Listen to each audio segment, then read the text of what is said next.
2024 సంవత్సరం జూలై 18 తారీఖు తెలంగాణ చరిత్రల ఒక్క మన రాష్ట్రమేంది దేశ చరిత్రనే యాది పెట్టుకునే రోజబ్బా రైతుల లోన్లు మాఫీ అయినాయి మళ్ళా అంత సంబురాలు హెడ్లైన్స్ కూడా గా వార్తతోటే షురూ చేద్దాం. సర్కార్ కట్టేసింది రైతుల లోన్లు అంతటా రుణమాఫీ సంబురాలు. మంగళవారం సంధి అసెంబ్లీ గట్టిగానే ఉండేటట్టుంది లొల్లి.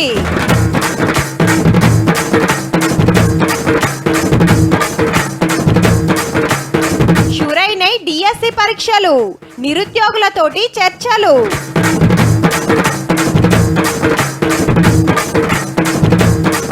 కుక్కలతోటి పెద్ద పరేషాన్ కంట్రోల్ కు నజరేసిన సర్కార్.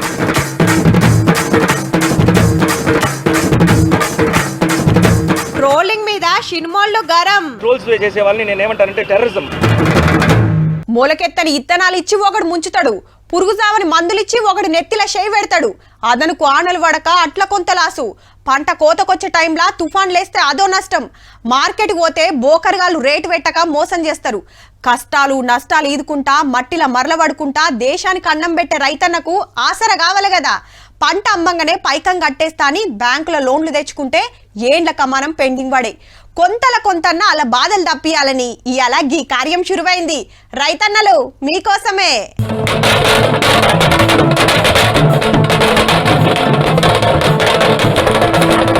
ఏహే ఎక్కడిది పటాకులు కాల్చుడు, మిఠాయిలు వంచుడు, ఎగురుడు, దుంకుడు, ఎడ్ల బండ్లు, ట్రాక్టర్లు, పాలాభిషేకాలు, సంబురాలు పోన్రే.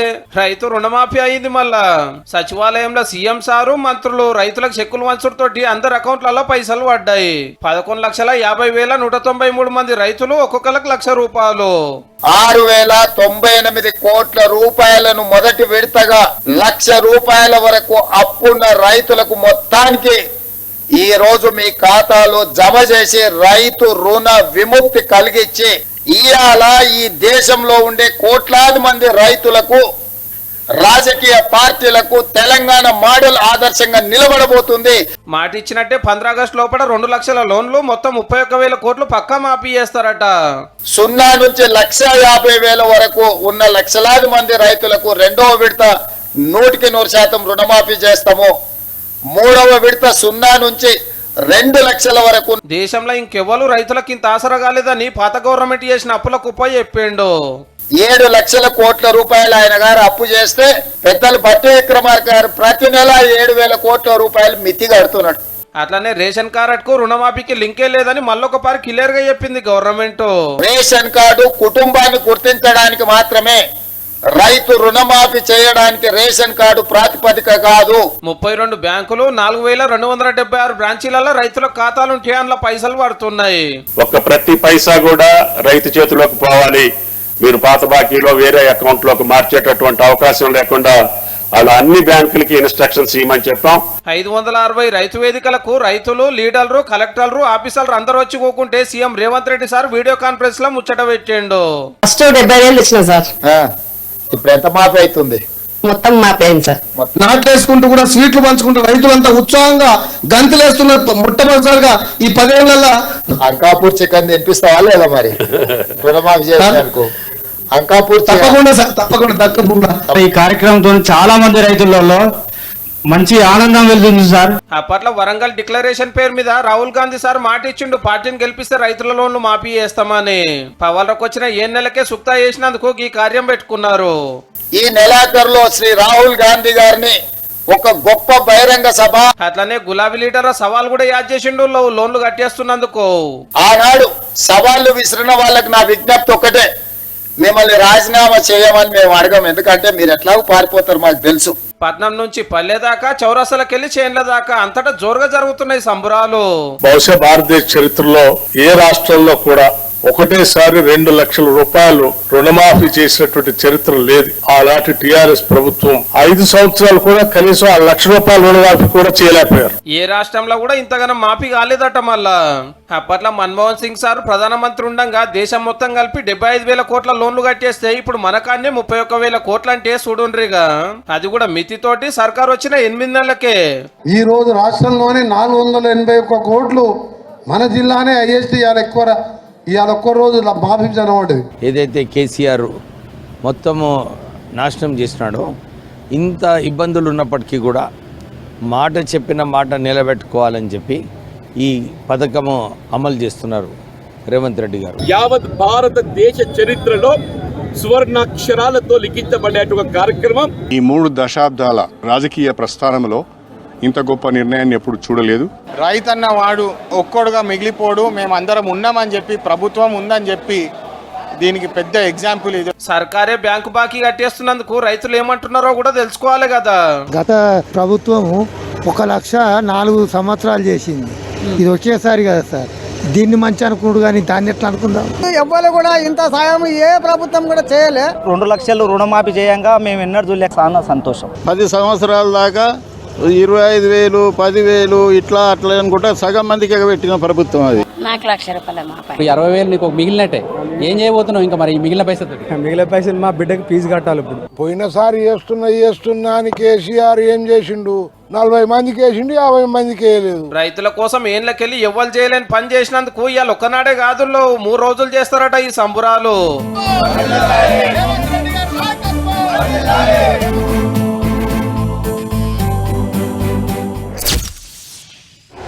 అప్పులు, ఆమ్దాని లెక్కలు, పబ్లిక్ తిప్పలు, ఇచ్చిన హామీలు, చేయాల్సిన పనులు, కొత్త చట్టాలు ఇట్లా బొచ్చడి చర్చకొస్తాయి. ప్రతిపక్షాలు అడుగుడు, సర్కారు చెప్పుడు. మా ఎమ్మెల్యే ఏం అడుగుతాడు, మంత్రి గారు ఏం చెప్తారు, మా ఊరికి కొత్తగా ఏం తీసుకొస్తాడని పబ్లిక్ ఎదురు చూస్తుంటారు. లెక్కకైతే అసెంబ్లీ మీటింగ్లు చాలైతే గివ్వే చర్చకు రావాలి. కానీ ఎప్పుడైనా జరిగేది ఒక్కటే, చర్చ తక్కువ రచ్చ ఎక్కువ. ఈ తాపకు ఇంకింత జోరుండేటట్టుంది. ఈ నెల 23కి వెళ్ళే తెలంగాణ అసెంబ్లీ మీటింగులు 24న మండలి శురు అవుతుంది. 25 నాడు బడ్జెట్ పెడతారు. మొన్నటి ఫిబ్రవరిలో నడవంతర బడ్జెట్ పెట్టిండ్రు కాబట్టి పార్లమెంట్ లో మంగళవారం సెంటర్ పైసల మంత్రి నిర్మలమ్మ పూర్తి బడ్జెట్ పెడుతుంది. మన రాష్ట్రానికి సెంటర్ కెళ్ళి ఏమేమి వస్తున్నాయో చూసుకుని అటెన్కర్ 2 రోజులకు మనతానే పెడతారు అన్నట్టు. మొత్తం 10 రోజులు నడుస్తాయట మీటింగులు. రైతు భరోసా, రైతు రుణమాఫీ, కొత్త RRR చట్టం, తెలంగాణ రాజముద్ర, తెలంగాణ తల్లి విగ్రహం మార్పుల మీద చర్చ పెడతారట అసెంబ్లీలా.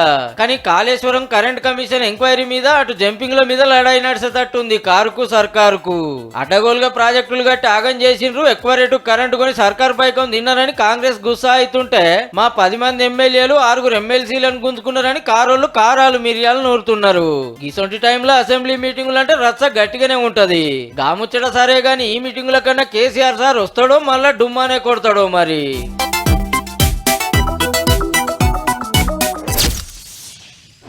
ఈ స్కూలు చాలయ్యి నెల రోజులు దాటింది. ఫస్ట్ నాడు ఒయిలు డిరెస్లు వంచి పోరలను ఖుషి చేసిండ్రు. టీచర్లకు ప్రమోషన్లు ఇస్తే కొందరు స్కూల్ అసిస్టెంట్లు, ఇంకొందరు హెడ్ మాస్టర్లు అయినరు. ఇక సార్లు మేడాలకు ట్రాన్స్ఫర్లు అయితే ఈ బడికెళ్ళి ఏరే బడికి పోతున్నారు. అటు మూసేసిన సర్కార్ బళ్ళు తెరుస్తామని సాటింపేసిరి. మరి పాఠాలు చెప్తానికి పంతులు కూడా కావాలి కదా, గా పని చాలైంది ఇయాల్టికెళ్ళే.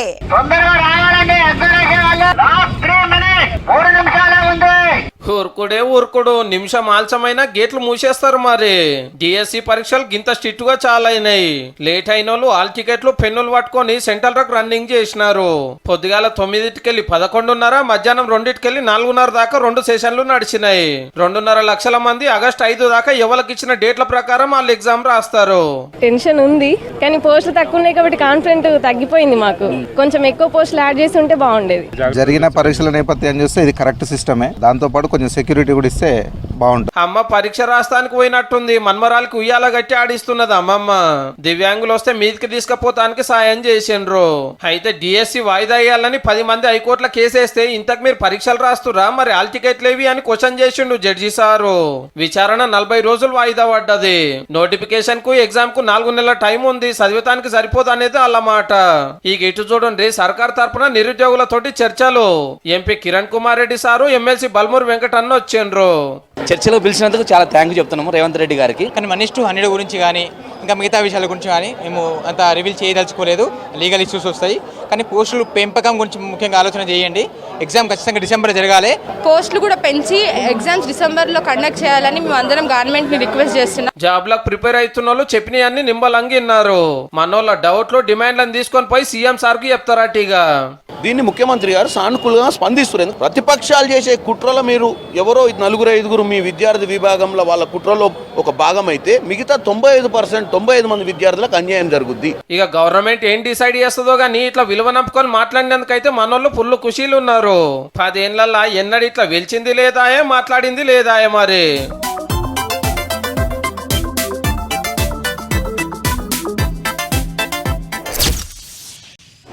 జైల్లో బిర్యానీ పచ్చడి వెట్టనిస్తారా? ఇక శుక్రవారం పట్నం రావాల్సిందే. అన్నయ్య యాటిట్యూడ్ స్టార్ రోయ్, ఎవడ్రా వీడు ఇంత టాలెంట్ లో ఉన్నాడు? నాన్న మీ బిల్లు వెయ్యి 2 లివర్లు ఎక్స్ట్రా. ఏంది గట్ల చూస్తారు? సోషల్ మీడియాను బగ్గా ఫాలో అయ్యేటోళ్లకు ఈ పాటికి అర్థమయ్యే ఉంటది. అవతల నెడ్డిస్తానికి పని లేనోళ్ళు పెట్టే పోస్టులు గిట్లనే ఉంటాయి, ట్రోలింగ్స్ అంటారు. అయితే నవ్విచ్చే సినిమాల్లో కోపం వచ్చి సోషల్ మీడియా సిపాయిల మీద పోలీసులకు కంప్లైంట్ ఇచ్చే కాడికి వచ్చింది కథ. సీదా డీజీపీ సార్ ను కలిసి యాక్టర్ల మీద, యాక్టర్ అమ్మల మీద ఎసొంటి రాతలు రాస్తుంది చెప్పి యాక్షన్ తీసుకోవాలని కోరిండ్రు. దేడిది మాకు ముచ్చట్లు చెప్తుర్రని 25 యూట్యూబ్ ఛానళ్లను మూసేపించిండ్రట ఆల్రెడీ. ట్రోల్స్ చేసే వాళ్ళని నేను ఏమంటానంటే టెర్రరిజం, బేసిక్గా టెర్రరిస్ట్ వాళ్ళు. ఏమ్మా మొన్న చనిపోయినట్టు రాశారంటే ఏం చేస్తాం సార్, మా కర్మ మేము ఏం చేయలేని పరిస్థితి అన్నట్టు. పైశాచికత్వం ఇది, డబ్బులు సంపాదించడం కోసం ఇతరులని, అందులో ఎస్పెషల్లీ లేడీ ఆర్టిస్టులని ఉన్నట్టు చెప్తే చూడరని సినిమాలే అవాక్కయ్యే లెవెల్లో మంచి మసాలా దట్టించి వార్తలు ఉండబట్టి బొమ్మ చూడంగానే దిమ్మ తిరిగి అబ్బా ఏమైందో అర్జెంట్ గా తెలుసుకోవాలని ఆత్రం పుట్టాలి. ఇక టైటిల్ పెడతారు కదా, దిమాకులకు మొక్కాలరా నాయన, సినిమాలతోటి కూడా కాదు. అది నేను నవ్వుకునేలాగా ఉండాలి. మీ స్వాతంత్రం అలాంటిది. నాకు తెలిసి మన తెలుగు వాళ్ళకి అంత దారుణంగా ఇంత దిగజారిపోయే సంస్కృతి ఎప్పుడు లేదు, కానీ ఈ మధ్యనే స్టార్ట్ అయింది. రైతుల తిప్పలు పబ్లిక్ గోసలు ఎవ్వరు చూడరు మరి. అదే గా హీరోయిన్ లవ్ల పడ్డది, గాళ్ళు ఇడుపు కాయదని తీసుకుంటారు, ఆమె అట్లనట ఈయన ఇట్లనట అని గాయగత్తర వార్తలు ఇడిస్తే లైకులే లైకులు, షేర్లే కామెంట్లే కామెంట్లు. జనం కూడా గివ్వే చూస్తున్నందుకు వాళ్ళు కూడా గవ్వే రాస్తున్నట్టుండ్రు. కానీ దిక్కుమాలిన వ్యూస్ కోసం ఎదుటోళ్ళని ఎడ్డిచ్చుడు సుతా కరెక్ట్ కాదు కదా. మొన్నొకడికి ఇట్లే యూట్యూబ్ లో తండ్రి బిడ్డ గురించి అడ్డమైన రాతలు రాస్తే ఇప్పుడు జైల్లో సిప్పకూడదు తింటాండు. సెలబ్రిటీల మీద అయినా ఎవరి మీద అయినా ఏది పడుతుంది రాసి ఉత్త పుణ్యానికి కేసుల పాలు కాకుర్రి, ట్రోలింగ్లకు రాకుర్రి, జరా చూసుకోర్రి మళ్ళా.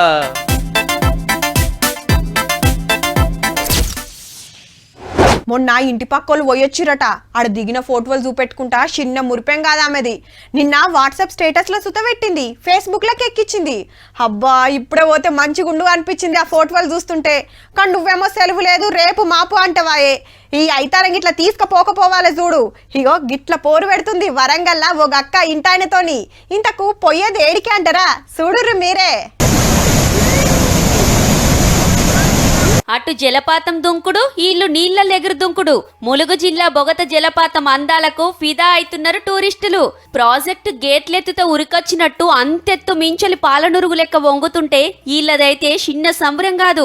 మొన్నటిదాకా తక్కువనే ఉండే, మీది బాజు కానలు దంచి వరద నూక్కొస్తుండే వరకు గిట్లున్నది. 1.5 hour జర్నీ ఉంటుంది, అయినా అంత దూరం అయినా వచ్చినాం. ఈ ప్లేస్ చాలా బాగుంటుంది అని విన్నాం. ఫ్రెండ్స్ తో అండ్ ఫ్యామిలీతో ఎంజాయ్ చేయడానికి చాలా మంచి ప్రదేశం ఇది. బండ్లు కట్టుకొని వచ్చి ఆడనే వండుకొని తింటుర్రు.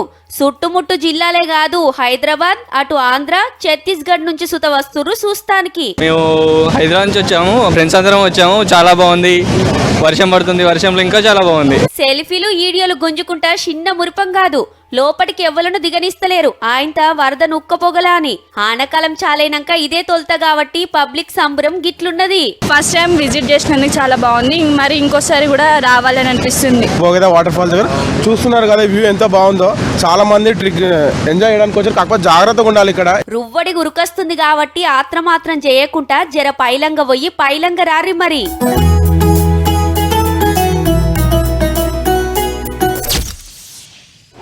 ఒకటే ఏరియాలో ఉండి 2 వేర్వేరు పార్టీలో ఉండే లీడర్ల నడుమ ఎట్లుంటది?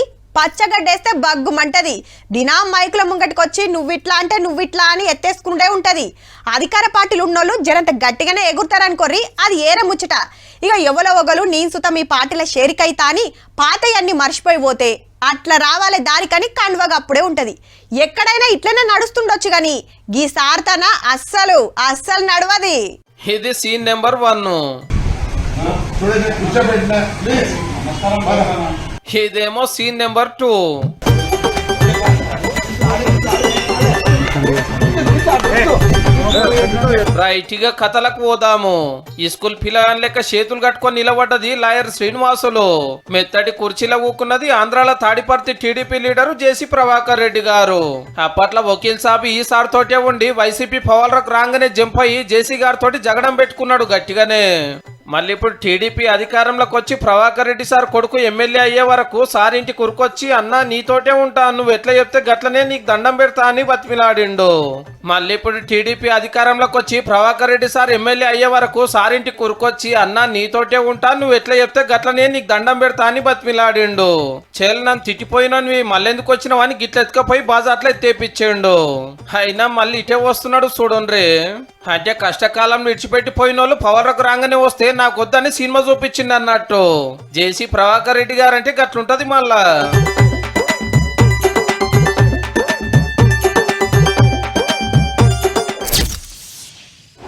ఈ స్కూల్లో అందరు ఒక తీర్ల బట్టలే తొడగాలి, తేడాలు ఉండొద్దని పోరలకు యూనిఫామ్ పెడతారు. కాలేజీలో చినిగిపోయిన జీన్స్ టీ షర్టులు తొడగొద్దు, పద్ధతిగా ప్యాంటు వ్యాంగ్ వేసుకోవాలని కండిషన్స్ పెడుతున్నారు. ఇక కొన్ని కంపెనీలలో పనిచేస్తోళ్లకు ఒక్క తీరు బట్టలు పెడతారు. వీళ్ళు మా ఉద్యోగులని చెప్తానికి. ఇక బయట తిరిగేటప్పుడు ఎవరికి నచ్చినట్టు వాళ్ళు ఉండొచ్చు, నచ్చిన బట్టలు కట్టుకోవచ్చు, అంతే కదా. కానీ అర్థమైందా? తాత దోతి కట్టుకుండా లోపలికి రాకుండా ఆపేసిండట బెంగళూరులో గీ షాపింగ్ మాల్ సెక్యూరిటీ. పాయింట్ వేసుకున్న వాళ్ళకే పర్మిషన్, పక్కకు జరగాని ఆపేస్తే గీ అన్న గట్టిగానే అరుచుకున్నాడు. అంటే ప్యాంట్ వేసుకున్న వాళ్ళే పైసలు ఇస్తారా, దోతి కట్టుకుంటే పెంకాసులు ఇస్తారా? సూటు బూడు వేసుకొని తిరుగుతానికి తాత ఏమన్నా నౌకరి చేస్తుండా? బురదలకు దిగి వ్యవసాయం చేస్తోళ్ళు గిట్లనే ఉంటారని 4 జోబు బిడిచి పెడితే దెబ్బకే సారీ చెప్పిండు. మరి లేకుంటే ఎందుల్లా? రైతులను చూస్తే మస్తు హెచ్చరికం అవుతున్నట్టుంది. మా రైతును తక్కువ చేసి చూస్తారా అని కడమ రైతులంతా ఇలా పంచలు దోతులు కట్టుకొని పోయిర్రు అదే మాళ్లకు. కర్ణాటక అసెంబ్లీలో ఇదే ముచ్చట మీద మస్తు లొల్లి నడిచింది. అన్నదాతను చిన్నతనం చేసినందుకు 7 రోజులు మాల్ బంద్ పెట్టింది సర్కారు. మేం ప్యాంట్లు వేసుకున్నాం, సోప్ టాప్ గా బతుకుతున్నాం అని గప్పాలు కొట్టుడు కాదు, ఊర్లలో పోయి అట్లా బురదలకు దిగితే తెలుస్తుంది. అయినా నేను పండించిన పంటలు నా లెక్క దోతి కట్టుకున్న వాళ్ళకే ఇస్తా, ప్యాంట్ వేసుకున్న వాళ్ళకు తిండి పెట్టినని రైతులు సుత కండిషన్ పెడితే గప్పుడేం చేస్తారో మరి.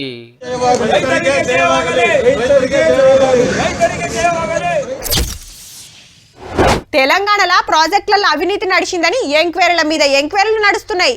బీహార్ రాష్ట్రంలో కట్టిన బ్రిడ్జిలు కట్టినట్టే కూలుతున్నాయి. ఆనకాలంలో సుత మహారాష్ట్రలో కొన్ని ఏరియాల మంచినీళ్ళ తిప్పలుంది. ఢిల్లీలా గాలి గలీజ్ అవుతుండుతోని అవస్థలు అవుతుంటాయి. ఇట్లా ఏ రాష్ట్రం తీసుకున్నా ఏదో తిప్పల ఉండనే ఉంటది. కానీ అన్ని రాష్ట్రాల్లో ఉండే ఒకే ఒక సమస్య ఏంటంటే నిరుద్యోగం. జాతరకొచ్చిన జనమో దర్శనానికి వచ్చిన భక్తులో కాదుల్లో కొలువుల కోసం వచ్చినోళ్ళు. బొంబాయి గాలి మోటార్ డిపోలా 2216 జాబులు పడ్డాయని తెలవంగానే నాకు అని 25,000 మంది వచ్చిర్రు ఒక్కనాడే. దరఖాస్తు పెట్టడానికి ఎట్లెగబడ్డారో చూడురిగా. కంట్రోల్ చేయనికి పోలీసులకు సుక్కలగబడ్డాయి.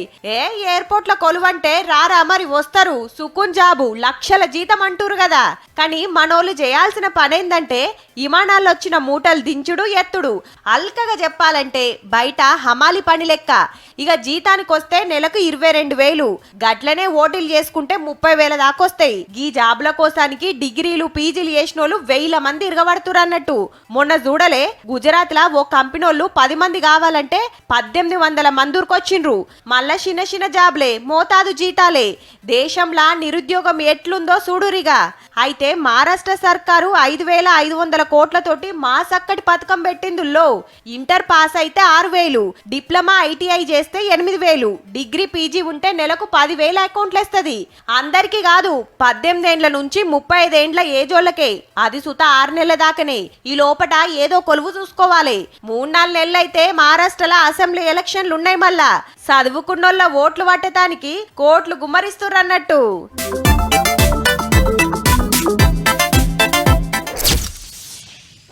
ఇప్పుడు మన సినిమాల ఇండ్లల్లో ఏదన్నా గడబడ అయిందనుకోర్రి, రాష్ట్రంలో అందరూ అదే మాట్లాడుకుంటారు.